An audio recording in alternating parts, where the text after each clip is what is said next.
ये बाइकआउट एक बहुत बड़ा पॉलिटिक्स है। बॉलीवुड कभी बाइकआउट हो ही नहीं सकता, बिकॉज मेरे और शाहरुख के रिलेशन सब लोग जानते हैं, और उसकी जब भी पिक्चर लगी है शाहरुख की या सलमान की, दे आर एट गेडी गैलेक्सी। मैं कोई भी हिंदू मुस्लिम नहीं चाहता। आपके ज़रिए भी मैं आज वापस वही बोलना चाहता हूँ, पठान जितना हिंदू देखेंगे उतना ही मुस्लिम देखे, और दोनों की अहमियत मेरे लिए सेम है, क्योंकि दोनों मेरे कस्टमर हैं।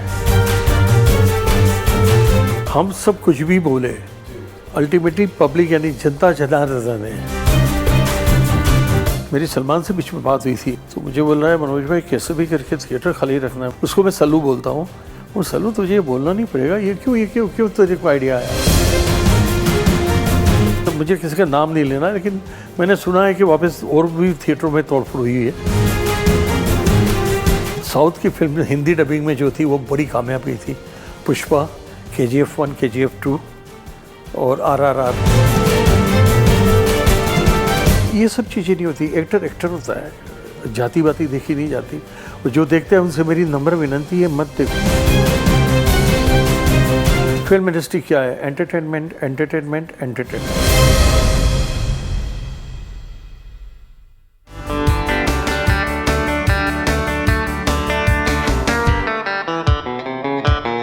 Yeah, I'm Manoj Desai, the Executive Director of G7 Multiplex and Maratha Mandir Cinema, and you are watching Bollywood Hungama.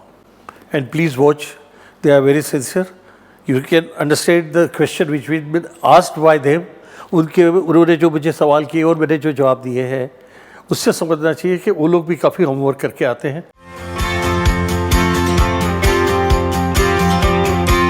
Sir पहले बहुत कश्मकश चली, जब बहुत बातें चल रही थी और कुछ उनका सीन्स भी कुछ आ गए थे, गाना आ गया था बाहर, तो पब्लिक ऑब्जेक्शन बहुत था। मैं भी थोड़ा घबराया हुआ था। ये भी थिएटर है, हेरिटेज है, वहाँ भी 7 थिएटर एक साथ है, तो सोचने पे मजबूर हो गए थे। लेकिन फिर बाद में मैंने सेंसर बोर्ड से सुना, टीवी पे सुना कि उन्होंने काफ़ी कट्स दिए हैं और ऐसी ऐसी सब चीज़ें उसमें से हटा दी गई है। तो उसके बाद थोड़ा सुकून मिला, क्योंकि शाहरुख जी के साथ मेरे संबंध भी घर जैसे हैं। वो बांद्रा में ही रहते हैं, उनकी सब पिक्चरों में वो आए हैं हमारे थिएटर में।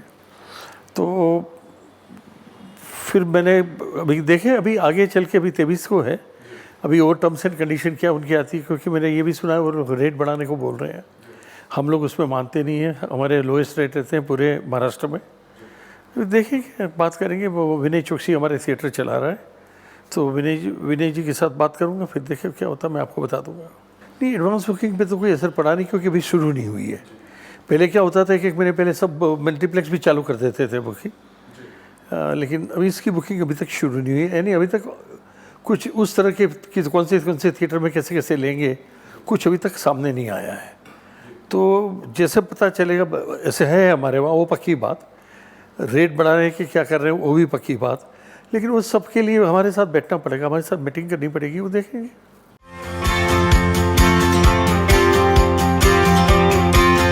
नहीं, चलेगी, जरूर चलेगी। और हमारे हिंदू भी देखेंगे, हमारे मुसलमान भाई भी सब देखेंगे, वो तो ज़रूर देखेंगे। हमारा एरिया ही पूरा वो है। और ज़्यादा तो क्या ट्रेलर से पता नहीं चलता, अंदर कंटिन्यूटी कैसे मिल रही है, उसके ऊपर सब कुछ है। देखते हैं।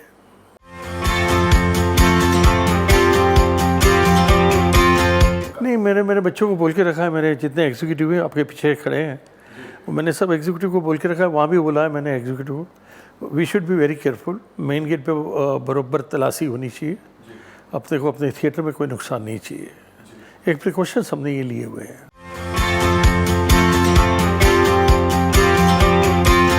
अभी डिपेंड्स के फ्राइडे का मैटनी, या मेरे ख्याल से फ्राइडे को नहीं, पहले रिलीज़ हो रही है। वो 26 क्लियर करना चाहते हैं, तो 25 को रिलीज़ हो रही है। और तो 25 तारीख को रिलीज़ के बाद क्या फ़र्क पड़ता है, पब्लिक के ओपिनियन क्या आते हैं, it will be a right time to call you again, और उस वक्त बताना बराबर ठीक रहेगा। एक बार शो सब चल जाए, यहाँ पे 3 शो चल जाए, वहाँ 4 शो चल जाए, उसके बाद 100% पता चल जाएगा क्या है।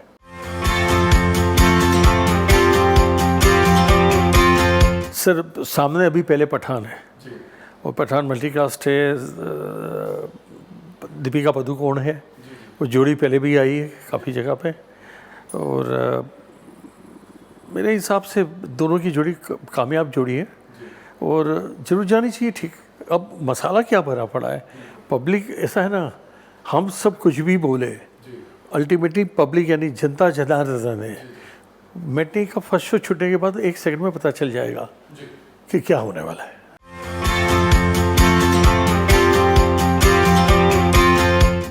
मैंने बहुत सारे इंटरव्यूज़ के दिए हैं, आपको भी दिए हैं, वापस मैं रिपीट कर रहा हूँ कि बॉलीवुड को संभलना है तो पहले के माफिक जैसे हमारे स्वर्गवासी मनमोहन देसाई साहब थे, स्वर्गवासी प्रकाश मेहरा थे, स्वर्गवासी यश चोपड़ा जी, आज भी 28 साल से DDLJ चल रही है।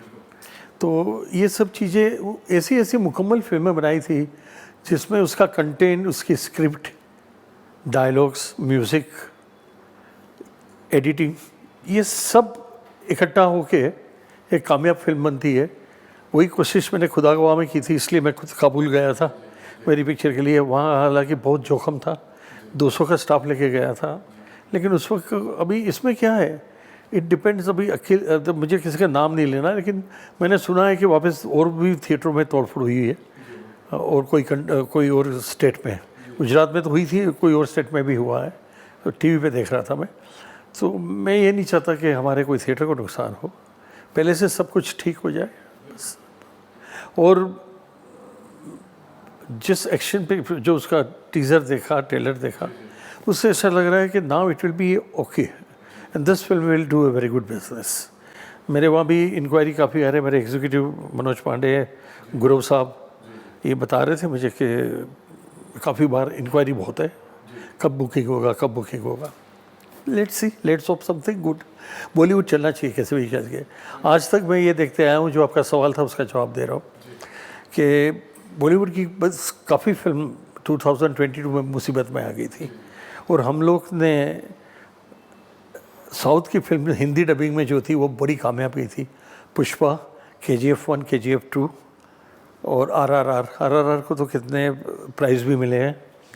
तो ये सब लोग they work very properly, very smartly.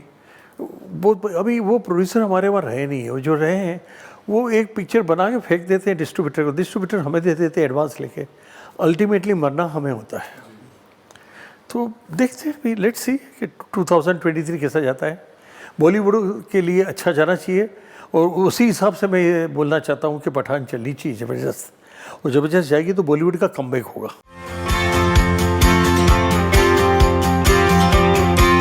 अभी देखिए ना, जो कल मेरे वहाँ जो था प्रमोशन, वो भी रीमेक है, ditto, frame to frame, south का ही है, सेजादे। तो वहाँ मैंने आपको वापस बोला, सिंसियरिटी बहुत होती है, पूरा शेड्यूल बन जाता है कि कौन से दिन, कौन से महीने, कौन से का क्या क्या शूटिंग करना है, किस किस जगह करना है, ये सब वहाँ तय हो जाता है, और उसके हिसाब से ही होता है। आदमी बीमार क्यों ना हो, इवन आर्टिस्ट बीमार क्यों ना हो, कैमरामैन बीमार क्यों ना, एडिटर बीमार क्यों ना हो, साउंड रिकॉर्डिस्ट बीमार क्यों ना हो, हीरो हीरोइन बीमार क्यों ना हो। मैंने आज मुझे अभी तक मुझे याद है कि मेरे खुदा हुआ के अंदर श्रीदेवी जी को 102 103 टेम्परेचर था, लेकिन मेरी एक भी डेट उन्होंने मिस नहीं की, क्योंकि उनको मालूम था फिर अमित जी की डेट नहीं मिलेगी। उसी वक्त अमित जी का बॉफोस का केस चल रहा था। तो खुदा गवाह बनाने में सबने कोई, यहाँ तक कि WV राव मेरे कैमरामैन जो अभी नहीं है, मौजूद नहीं है, भगवान उनकी आत्मा को शांति दे, तो ये सब लोगों ने, ये मेरे जितने कैमरामैन थे जो भी थे, सब ने बीमार होते हुए, बुखार होते हुए वर्कड। साउथ में ये, मैंने चिरंजीवी की बात मैं बता रहा हूँ, उसकी पिक्चर है मेरे वहाँ, he was not well at all, लेकिन उसने एक डेट छोड़ी नहीं। मैं नागार्जुन थे मेरे में, खुदा गवाह में, एक डेट उन्होंने छोड़ी नहीं। He was not feeling well, उनको वहाँ से आना पड़ता था बेंगलोर से, नहीं कभी नहीं, कोई मिस्टेक नहीं की। हैदराबाद से आते थे तभी मिस्टेक नहीं की। बोलने का मकसद क्या है, मैं कोई मेरे स्टारों को गाली देना नहीं चाहता हूँ, कि बॉलीवुड से तो हम लोग ने मेरे 51 ईयर्स निकले हैं, लेकिन पहले जो पंक्चुअलिटी थी, और मेरे को जो ट्रॉफी सब मिली, अनफॉर्चुनेटली आज वहाँ चेकिंग है, नहीं तो सब ट्रॉफी फ्री लाइन से लगी हुई है। वो ट्रॉफी कब मिली है, क्योंकि बॉलीवुड ऐसी अच्छी, अमर अकबर एंथोनी, आप देखो क्या पिक्चर बनाई थी मनमोहन देसाई ने। आप प्रकाश मेहरा की पिक्चर देखिए, मुकद्दर का सिकंदर, ये सब पिक्चर ऐसी वजहबंदी नसीब देखिए मनमोहन देसाई जी की, यश चोपड़ा जी की देखिए, एक से एक में बढ़ के। सबसे बड़ा प्रूफ तो ये DDLJ। तो बोलने का मकसद ये कि जो 28 साल से चलाना कोई बच्चों का खेल नहीं है। मैंने भी रेट ऐसे रखे हैं, खास करके मेरे managing director mister Arun Nahar, उन्होंने रेट बहुत कम रखे हैं और उसकी वजह से पिक्चर अभी भी चल रही है।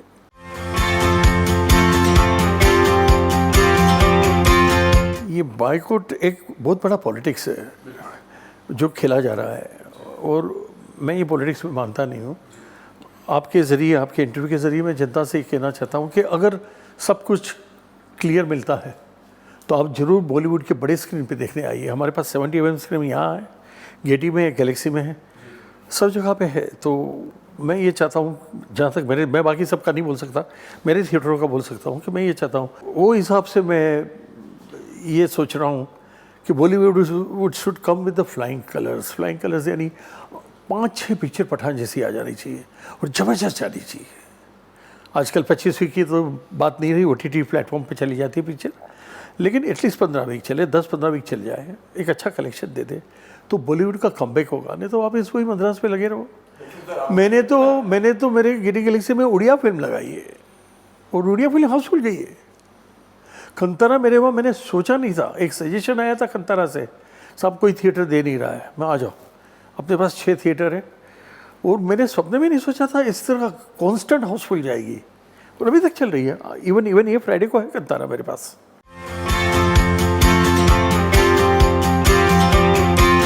हो सकता है। मेरे पास तो किसी को बोलने की हिम्मत नहीं हुई है, बिकॉज मेरे और शाहरुख के रिलेशन सब लोग जानते हैं, और उसकी जब भी पिक्चर लगी है शाहरुख की या सलमान की, they are at Gaiety Galaxy, वो आते ही आते हैं।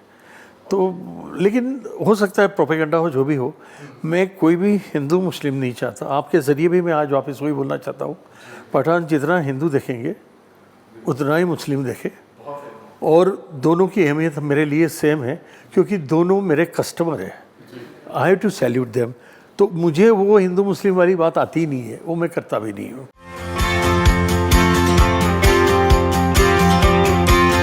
मेरी सलमान से बीच में बात हुई थी, मैं उसी के शूटिंग पे वहाँ गया था, मड में है, कुछ एक अर्जेंट काम था मुझे सलमान के साथ।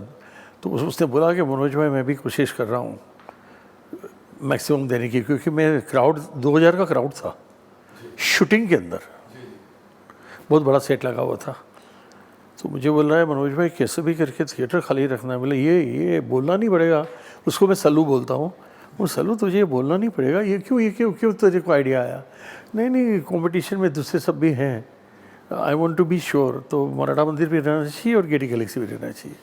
वो गेटी गैलेक्सी क्या बांद्रा में है, तो वो तो पहले लेना चाहिए। दोनों बाजू बाजू में रहते ना शाहरुख सलमान, तो उनसे तो अपना अच्छा ही है। मेरा बोलने का मकसद ये, बॉलीवुड शुड कम बैक बस, क्योंकि आज तक बॉलीवुड से हम लोग फूले फले हैं।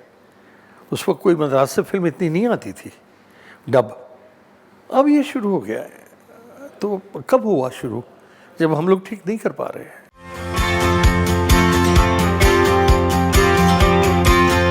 मुझे ध्यान में नहीं है कौन सी कब आ रही है, क्योंकि पठान तो है ही मेरे सामने ही है, जवान है, हाँ सब, लेकिन सबकी डेट्स मालूम नहीं है हमें, कब आएगी मालूम नहीं है, रिलीज़ कब होगी मालूम नहीं है। लेकिन मैं 2023 मैं खुद चाहता हूँ कि बहुत अच्छा जाए बॉलीवुड के लिए, बस सभी पिक्चर जोर में चले, क्योंकि नहीं तो बॉलीवुड का कमबैक नहीं तो फिर हमारा भी कमबैक नहीं होगा, वही उनके ऊपर डिपेंड रहना पड़ेगा।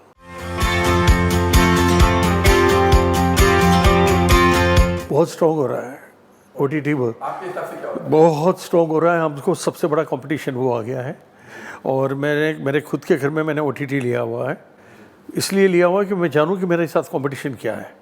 शाहिद भी वहाँ जा रहा है, अर्जुन कपूर भी वहाँ गए हैं, तब्बू वहाँ जा रही है, तो अभी धीरे धीरे बॉलीवुड को अच्छा मिल रहा है, तो वहाँ खिसक रहा है। क्योंकि ये क्या वेब सीरीज़ में क्या है, आपको you to just work for 5-6 days और एट द मोस्ट 8-10 डेज, उसमें लोग एपिसोड खींच लेते हैं, 10-12 एपिसोड बन जाते हैं, बस चालू कर देते हैं वो लोग, जो हमारे वहाँ शूटिंग में नहीं होता ऐसा। तो OTT बहुत पावरफुल हो रहा है, और हमारे लिए बहुत बड़ा कंपटीशन है। आपने बहुत अच्छा ये सवाल किया है, और मैं हकीकत में बहुत अपसेट हूँ, मैं अकेला, बाकी सबका मालूम नहीं, क्योंकि बाकी सब OTT के साथ पहले पिक्चर यहाँ लगाते हैं, फिर वो तो हम लोग ने बहुत बड़ा बवाल किया, तो अभी 2 महीने के बाद हुआ है, नहीं तो पहले तो इमीडिएट लग जाती थी, अब 2 महीने के बाद लगी है। लेकिन 2 महीने के बाद ये देखो हमारे पास ऐसी पब्लिक है, I am sorry, lower middle class, upper middle class, वो लोग ये सोचते हैं ये पिक्चर OTT पे आएगी ना, बाद में देखेंगे कौन सी जल्दी है। OTT ने भी अभी कुछ नया करिश्मा चालू कर दिया है। मैंने खुद ने मेरी दृश्यम 2 देखी नहीं है, मेरे वहाँ सब कुछ लगता है, जिसकी मिठाई की दुकान हो कभी मिठाई नहीं खा पाता, मैं भी अंदर नहीं जा पाता। तो मैं दृश्यम के लिए मैंने OTT पे आया दृश्यम, तो मैं देखना चाहता, मैंने स्टार्ट करने को बोला, तो आ गया वहाँ पर कि before you start you to pay 200 rupees by your card and this is blah blah blah blah blah. तो वहाँ भी अभी ये चालू हो गया, क्योंकि उनकी डिमांड बढ़ गई है। घर के बेडरूम में बैठे बैठे ऐसे चालू रख के आराम से सोते सोते देख सकते हैं आप। जो ये डिमांड की वजह से पब्लिक वहाँ बहुत जा रही है, तो ये भी हमारे लिए चिंता का विषय है। वो भी ऐसा अर्निंग प्रपोजल उनका हो जाएगा तो 2 महीने के बाद जो पिक्चर मैं आज 28 साल से चला रहा हूँ, वो 2 महीने के बाद अगर OTT पे चली जाएगी, वो कहाँ से जाएगी फिर? वो हमें तो नुकसान ही है ना फिर।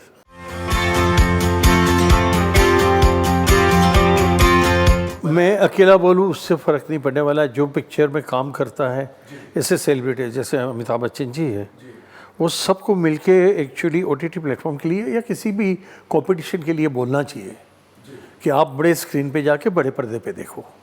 उनके इंटरव्यू होने चाहिए इस तरह के। बॉलीवुड कभी बाइकआउट हो ही नहीं सकता।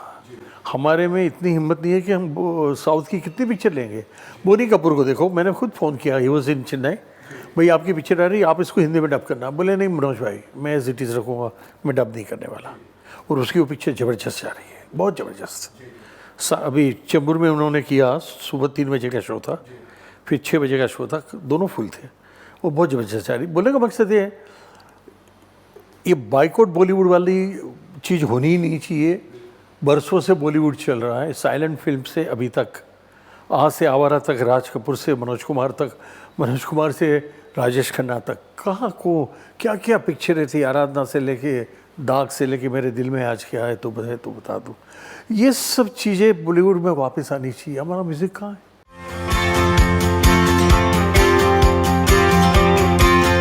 ये जो भी है गलत है, मैं खुद बोल रहा हूँ। अगर ये रिलीजन ही बीच में लाना, तो दिलीप साहब की तो मुग़ल आज़म 17 साल चली यहाँ पे, मुग़ल आज़म यहाँ पे 17 साल चली। हाँ, DDLJ 28 साल, वापिस शाहरुख है उधर।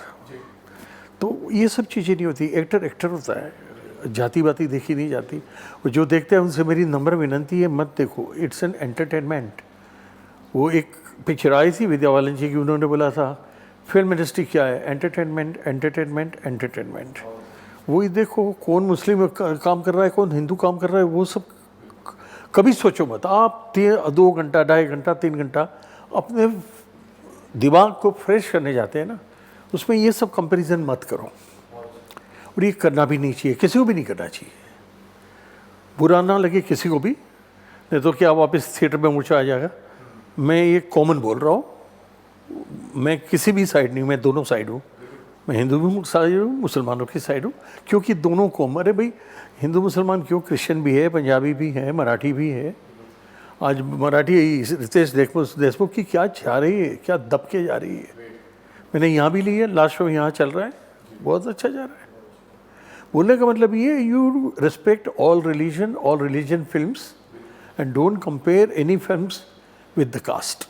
बस कहने का मतलब ये, ठाट भगवान करे बहुत अच्छी जाए, और उसके साथ उसके बाद आने वाली जितनी फिल्म जिसकी है बॉलीवुड की, सब अच्छी जाए, तो बॉलीवुड वापस स्ट्रोक हो जाए, वापस अपनी जगह पे कामयाब हो जाए। बस मेरा यही कहने का मतलब है। Thank you very much.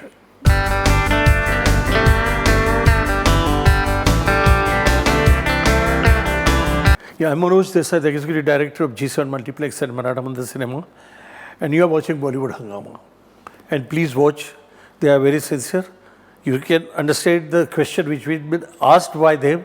उन्होंने जो मुझे सवाल किए और मैंने जो जवाब दिए हैं, उससे समझना चाहिए कि वो लोग भी काफ़ी होमवर्क करके आते हैं, और मैं भी आज इनको देना था इंटरव्यू, तो होमवर्क करके आया था। Thank you.